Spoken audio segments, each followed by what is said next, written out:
All right, welcome back to State of the Franchise Gaming, and as you can see from the tweet above, I have made 2 trades that should help this roster, not just now, but in the future, and have gotten one player from one coast and one player from another, and you will see one of them in this one and one of them later on in this episode. As we take on the Chicago Cubs, as we try to get closer and closer to 500. As a matter of fact, you can see him on the left there. Nope, maybe you can't. Come on, cameraman. Anyhow, on the mound for the Cubs, we have Rowan Wick, who is a relief pitcher and also an outfielder occasionally. I don't think he'll play outfield at all in this series, but 3.6 ERA and a .8 whip, and I've zoomed in for a reason. Here is our first acquisition of the season, Kyle Lewis. I traded him to get him for Aristides Aquino and a young reliever, 19-year-old Gabriel Diaz. Man, he is going to chop this one in front of the catcher, and that is not a great first at bat. But he's safe. But he is safe at first. I appreciate the hustle, and the bases are loaded. For Chadwick Trop, who we haven't seen much of, granted, he is the backup catcher. He is behind 0-2, but he can come through for us if he can get a base hit. And he is going to swing and miss horribly to end the inning and waste a prime opportunity for points on the board. All right, on the mound for us, we have the lefty Eric Lauer, 1-3, and a 4.82 ERA and a 1.43 whip, 21 strikeouts, 9 walks. He's pitching okay this season, but they also have the bases loaded at this point, but this time with one away for the pitcher, Rowan Wick. He's going to hit this one in the left field. Lewis is going to come up throwing to the plate. It is not going to be in time. 1 run scores and the bases continue to be juiced. What do you know? His first major league hit and probably RBI at this point. Moving on to the next batter. Actually, not the next batter. The batter after him is Nico Horner. This ball is going to get hit to the right of Lewis in left field. He is going to make the catch for the final out.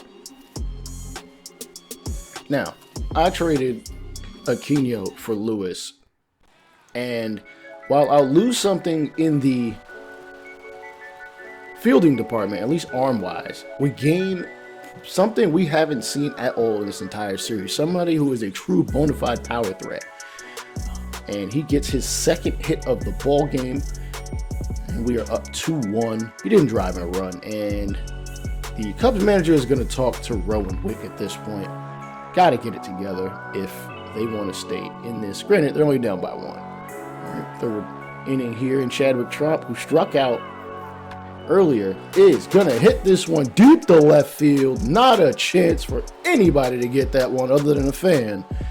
It is a home run. We are up 5-1 here in the third inning.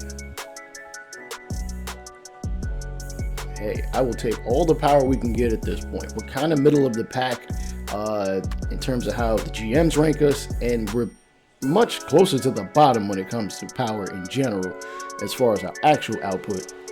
And that one got out at 442 feet. Holy crap, I didn't think he had that in him. Kyle Lewis in his third at bat. He is going to hit this one to right field, and it is going to be caught. And unfortunately, his third at bat will be unfruitful. Beer will return to first. Here, top 7 and 1-2 count, and Lewis is going to rip this one to left field. It's going to get down, and I will have you know, I had to scour through the history books to see this one, but Kyle Lewis has tied the D-backs record for most hits in a debut game going back to the very first game in Travis Lee, who hit 3 on March 31st, 1998, and this ball is going to get hit to right field. It's going to land in between the gap, and right field is going to get it. Both runners will advance 2 bases. We look to extend this lead even further. It is 6-1, runners at second and third as Joe Corson picks up his 5th double and his hit that extends his hit streak to 6. Barry Gesualdo at the plate. Can he drive Lewis in? And this ball is going to get hit to right field. It's going to hang up there, caught in the wind. And we are out of the 7th.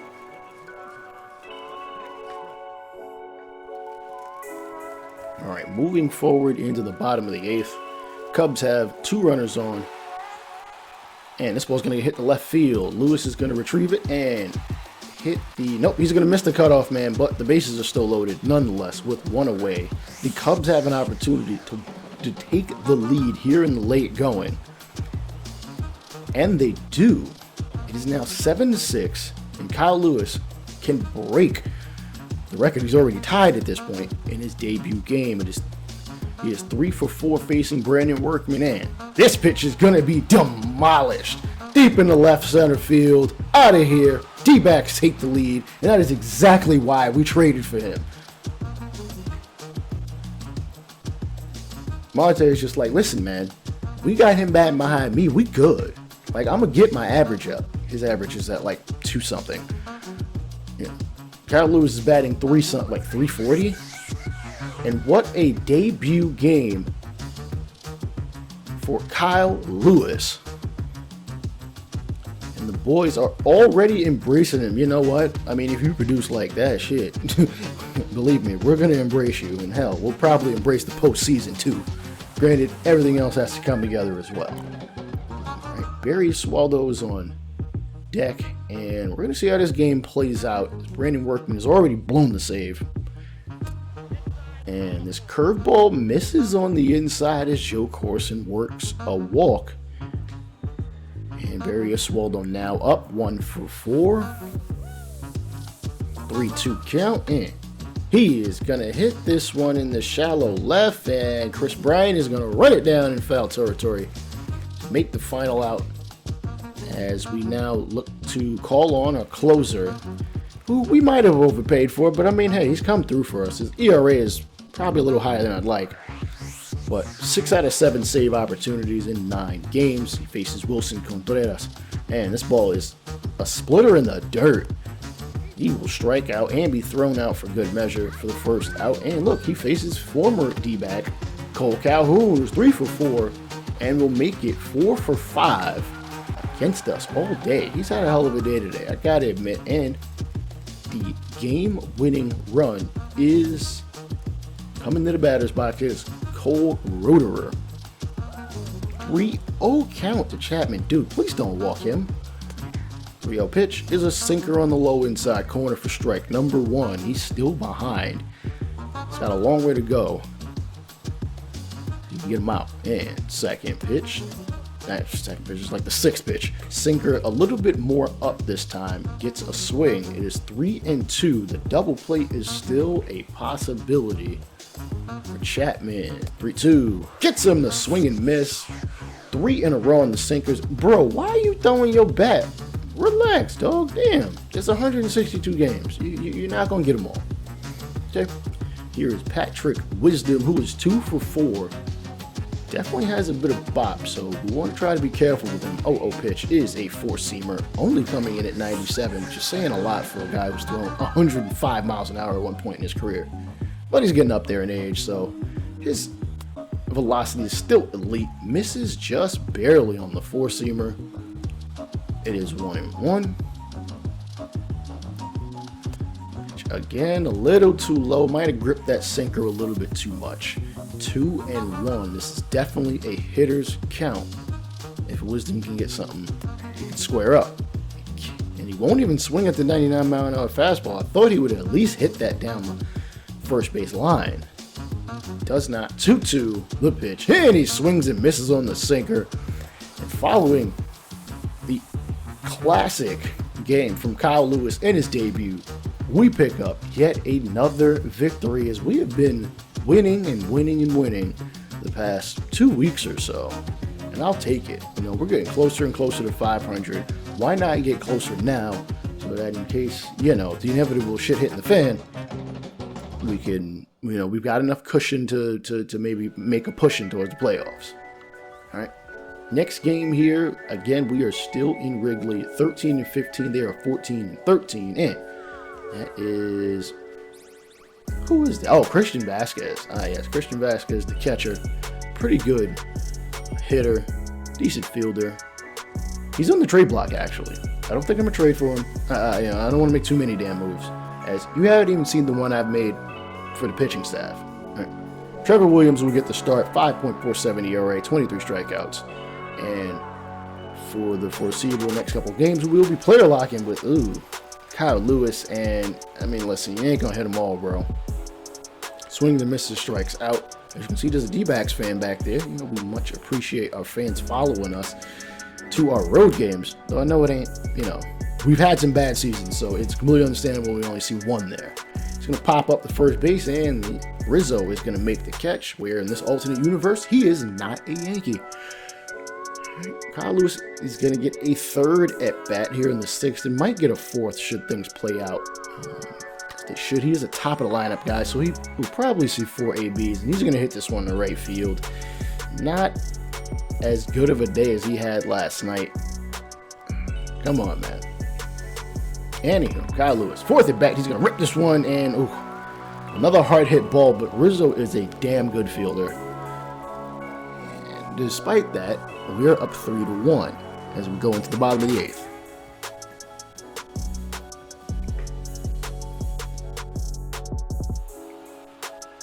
All right, and whoa, how'd your arm go through? You know what? I'm not going to ask what kind of sorcery we've done to get these wins. So we're going to keep this train rolling. Again, Kyle Lewis throws out the tweet. And listen, white on white is cool, but bro, we play in desert. Like, come on. Get your colors right. Get your colors right, all right? We jump into the last baseball ballpark I have physically been to, and that is PNC Park. And it is just beautiful, even in the rain, as we will face Ji-Hwan Bae and his hot hitting all season. Right, on the mound for the Pirates, they will have Mitch Keller, who has a damn near 10 ERA and an almost 2.3 whip. So he is hittable, and we can get walks off him, as Luis Villanueva will lead off the ball game. And he's going to rip this one right up the middle, giving us a single on the very first pitch of the ball game. Hopefully this rain doesn't hamper us, but Vincent Campos is the national league leader in batting average over the past 5 weeks, 362 average, and he's going to hit this one in the center, and unfortunately, that is going to lower his batting average. Villanueva will go back to first. We move forward for Ketel Marte. Please move that bat out of the batter's box. Come on. All right. Runner at first. Marte, not having the best of seasons. And he is going to belt this one to right field without a doubt.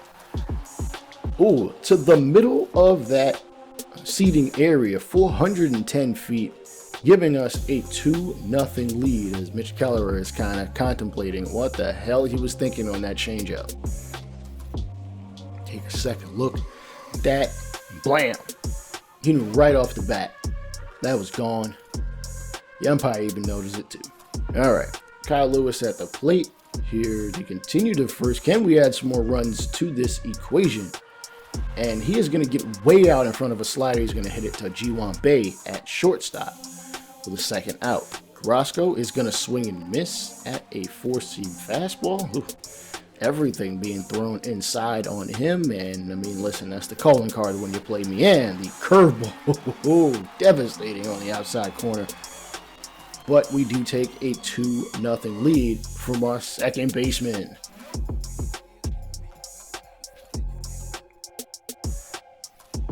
All right, and on the mound is our second acquisition, Pablo Lopez. Good hit per nines. The one thing I've got against him is the fact his K per nine is not that high. It's at like 50. But we did trade him for Joey Murray, who was a former Rule 5 draft pick, as well as Josh James, who we traded for, I forget how long ago, like a season and a half ago. All right, and he's going to pick up his first strikeout, getting Ji-Hwan Bae to swing and miss at a changeup. First strikeout in a D-back uniform for Lolo Sanchez. 263 average, and he's going to hit this one in right field. It's going to bounce, and he is going to get the first hit of the ball game for the Pirates. What do you know? David Peralta is a Pirate because I traded him there. The throw to second, and he is gunned out. I am absolutely surprised that Sanchez was not safe. The throw, I guess, was in time. But I mean, hey, the umpire makes the call. There's no challenges at second, so it is what it is. 2-2 count for Peralta. It was all about that Fat Joe lean back life. And he is going to chop this one to second. Campos, sorry, not shortstop. And we get this final out of the first. Pretty good showing for Mr. Pablo. So move on to Brian Hayes, 240 average. He's going to hit this curveball to center, and I believe that is Carrasco and not Christian Pache. He has the day off. Colin Moran at the plate. 0-2. High fastball. Got him looking. Maybe that was a raindrop in his eyeball. Who knows?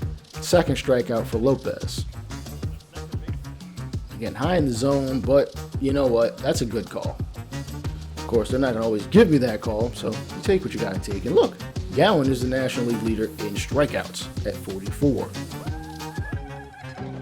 All right, Chad De La Guerra, the 2022 Rookie of the Year, is going to hit this one to left field, and Lewis is going to get on his horse to chase it down to end the second.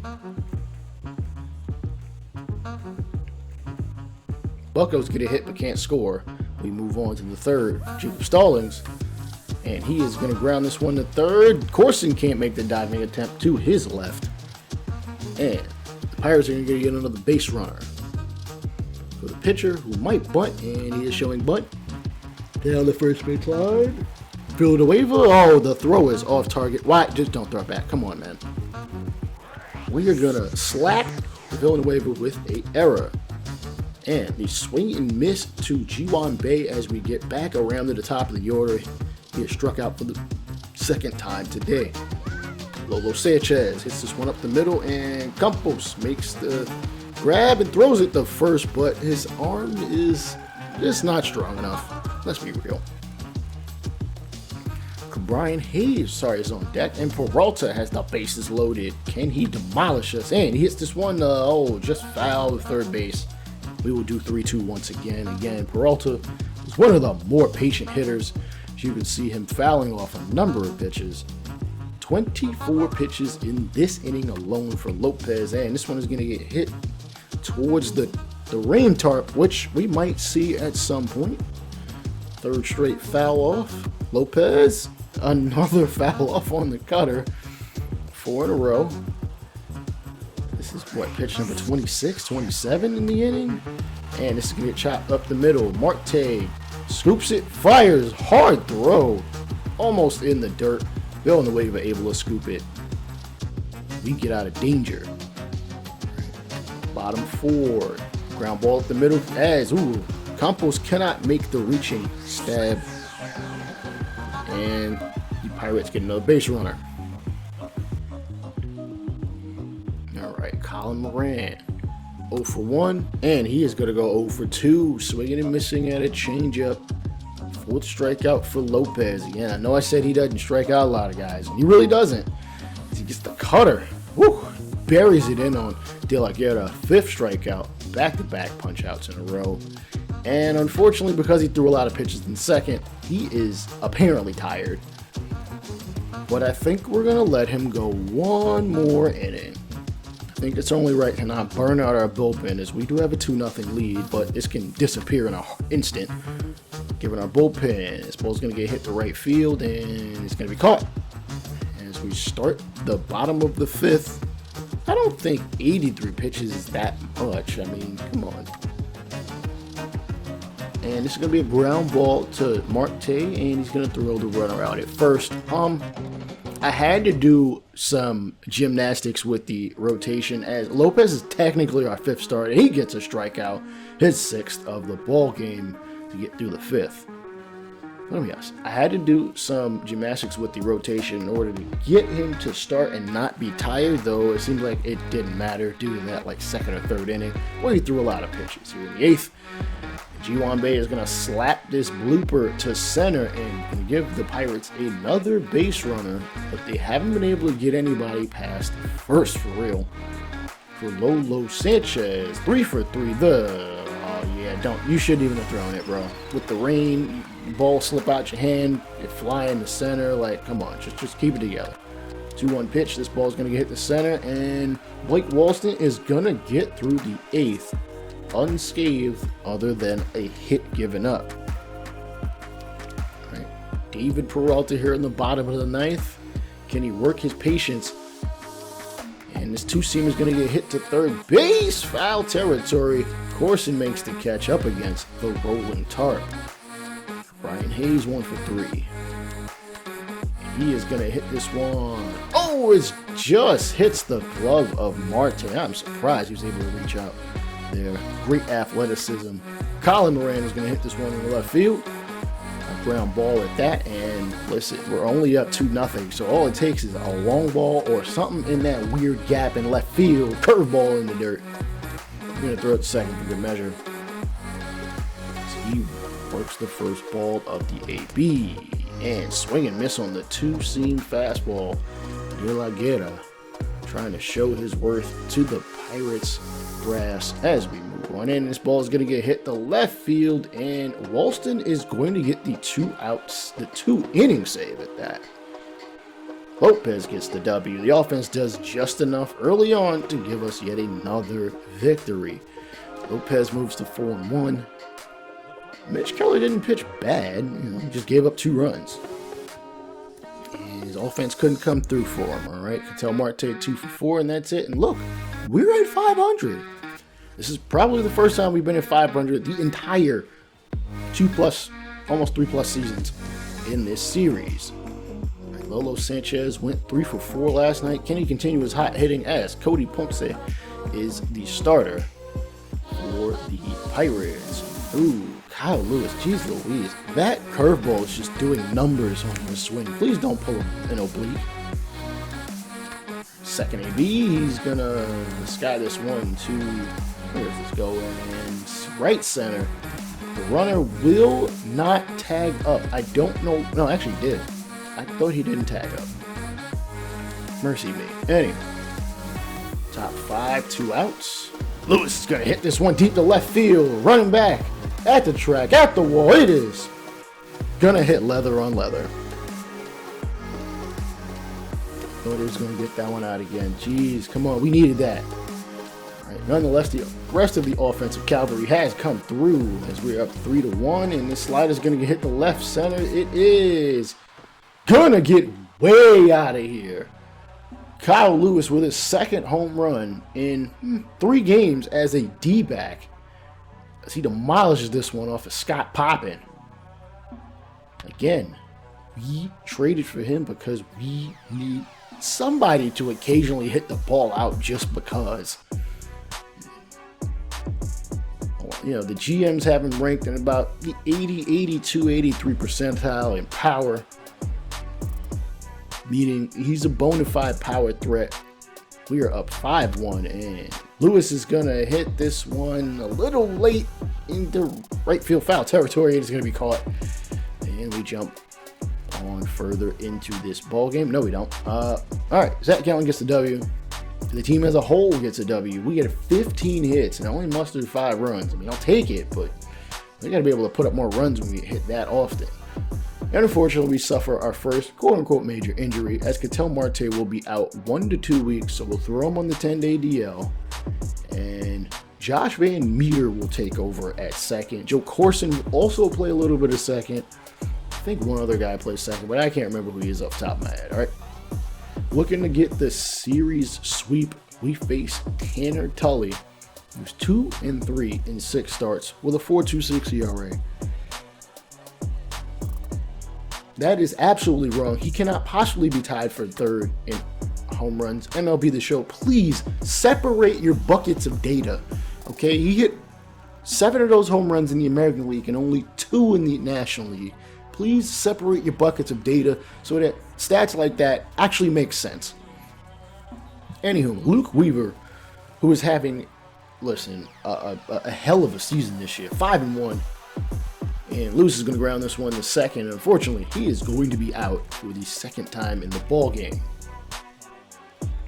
Jumped his third at bat. He's got a runner in scoring position.